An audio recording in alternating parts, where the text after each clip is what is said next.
Rich people of Reddit who married someone significantly poorer. What surprised you about their previous way of life? My significant other said, "Today I made rent," meaning today I've earned enough/accumulated enough to pay the rent, and I realized that this is a monthly accomplishment to someone with no fixed income/salary. I fell in love with my uni best friend who really didn't have any money. When I got a job, for my birthday I decided to plan a holiday and offered to bring him along. It didn't even occur to me that this was his first ever holiday he'd ever taken. His family could never afford it growing up, and he'd never really thought to do it as an adult. Edit. Rip in Barks. Thank you all for the love and support. When we moved in together, I found out that she was putting her share of the rent on her credit card, with no real plan for how to pay it off. Edit. If you're coming in here to say you can't pay rent on a credit card or you were her plan, lem save you a few keystrokes, don't. Honestly, food insecurity. When we were first married she would get visibly uneasy if the food in the house was running low. She never overate or anything, she was just always concerned about it. A lot of times when she was younger, she went hungry. On the humorous side though, she hates camping. Her answer is always the same. I camped because it was fun. She camped because they couldn't afford hotels. I'm from the poorer family, not super poor, but my in-laws have a stupid amount of money so by comparison I'm very poor, but I think I can answer for her. We have 2 young kids, and my wife was shocked when I said we should look for clothes and toys for them at local flea markets and garage sales. The idea never occurred to her that we could save money by getting some gently used items. She had never even been to a garage sale in her life. She has grown to love them and now questions whether it is worth it to buy any item new or not before running to Amazon or a store. Her parents think it's disgusting we make our kids wear clothes that another child had before, but they don't pay my bills. Long-term dating. Pets. I was always surprised by the number of pets she and her family had living in the trailer and how much of a share of their income they spent on them. I didn't marry this woman, but when we started dating, she always wanted to chill at my place, never hers, which was fine. But she gained 35 pounds in just like a few months of dating. She was 100 pounds when we started dating. Not that it was a bad thing. 1. I'm a chubby man and 2.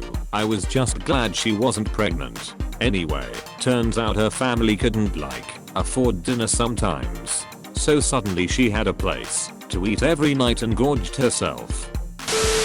I dated a 1%er briefly. She was surprised I willingly went inside fast food restaurants. Edit. Since people are saying 1% is still a huge range in income I just looked up her daddy pulls in $10,000,000 a year. I'm not dating her, but she's a good friend of mine. And her parents are definitely 1%. I told her I had to work this summer to save up for a graduation trip and that money was gonna be tight for the next year, but I'd love to go on a safari after graduation if I managed to save enough. Mind you, I'm solidly upper middle class. Her parents paid for it just because I'd helped her move into her apartment. It's not like that's what friends are for or anything.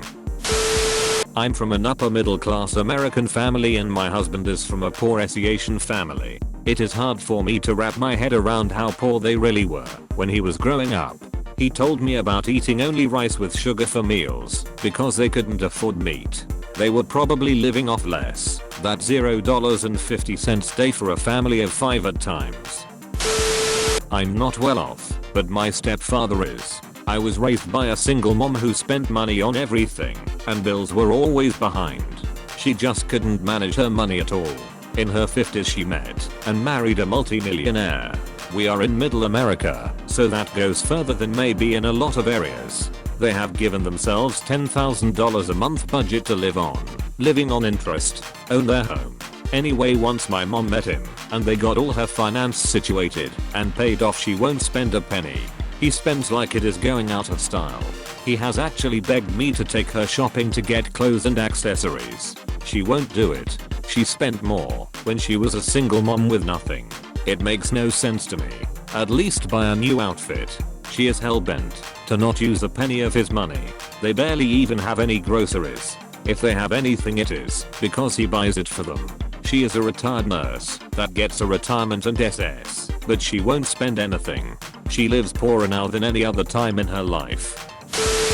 When the family had people over for dinner, if they ended the prayer before the meal with FHB, Amen. It was a signal to let the children know that they don't have enough food for everyone, so take smaller servings and let the guests get a regular serving. FHB equals family, hold back. They were always generous to their friends and didn't let their lack of funds embarrass themselves when doing so. I'm on the other side as I married a girl from a rich family, although we both earn the same, and I tend to worry about money/savings/future. Through the years I have realized that she worries less about it and still saves more and spends less than me. I feel like coming from a lower middle class family makes me think about saving more, but at the same time I spend money on things as I could not have them all before I got my own job. She and her mother lived with her grandfather to not be homeless because her grandfather owned a house.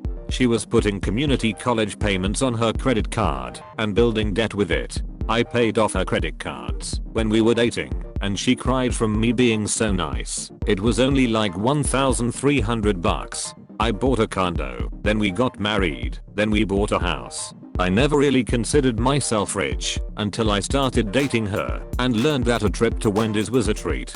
I grew up middle class, and we are currently middle class. Heh. I was with a girl for a while who grew up in a pretty broken home. Still surprises me just how bad her spending habits are. She racks up credit card debt like it's nothing. Same. Had an ex like that, and she told me that she needed me to hold on to the money she earned because she would buy stupid shit with it. Her family also spent money stupidly. Her mom would spend every day sleeping until whenever, smoking about a pack a day, and drive about 5 to 7 miles round trip in a Ford pickup truck for her twice daily coffee milkshake from Starbucks. Eventually they had to file for bankruptcy, and she was still dumb with money. She would literally shop at the convenience store for groceries, 2-pack toilet paper for $1, other random things for 4x the amount. More of a funny incident, but I was the poor one. My husband, at the time still boyfriend, took me out to a very nice restaurant. Waiter asked if I want pepper on my Caesar salad that was just made tableside. I said sure, and he goes about it. Thing is, I didn't know you had to say stop. My husband slowly realizes this, but decides to see it play out. He did eventually say that I need to say stop. I just thought a Caesar had this way as it was my first time even eating a salad that wasn't just iceberg and ranch dressing. It still tasted fine, just a little bit too much pepper, haha. She lived in the desert without air conditioning. Both came from poor backgrounds. Hubby now earns 6 figures. I still buy my clothes from a charity shop because I cannot ever fathom why you'd spend £400 on shoes and bags for a season. You can buy designer clothes in a charity shop if you know what you're looking for. I think M&S and Waitrose are just overpriced when you can get a trolley full of fresh food and eat like kings at Aldi for £100. I don't do takeaway food. Funny story though. When we first got together I was making a spaghetti dinner and grabbed a bottle of red wine off his shelf to add to the sauce. I didn't know what 45-pound bottle of wine was and still think it tasted pretty ordinary, and I drink a lot of wine.